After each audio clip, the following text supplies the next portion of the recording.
Hello, we're Steve and Nina from Cincinnati, Ohio. Been in coast Vietnam, the northern part for about 7 or 8 days, going to the south for another 10 or 11 days. So total of almost 3 weeks. Traveling with a company found online called Vivutravel.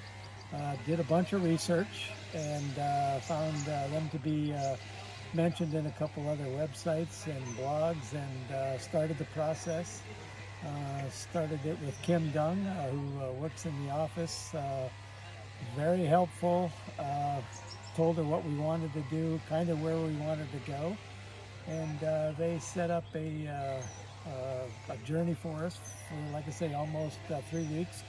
We tweaked it, wanted to do something different than what she suggested, and went back and forth a couple times, and we're about halfway through, and everything has been flawless. Had bus stops in many different towns, and transfers of taxis and private cars and airplane rides within the country, and been great so far.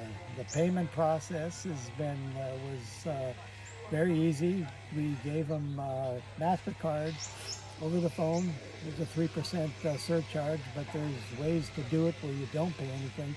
But we felt better using a MasterCard, and then paid the remaining down payment when we landed in Hanoi. Went to their office, and that was the whole process. So can't say enough of good things about Vietnam. The people are incredibly friendly and hospitable to Americans and people in general, and everything has been what you would think and better.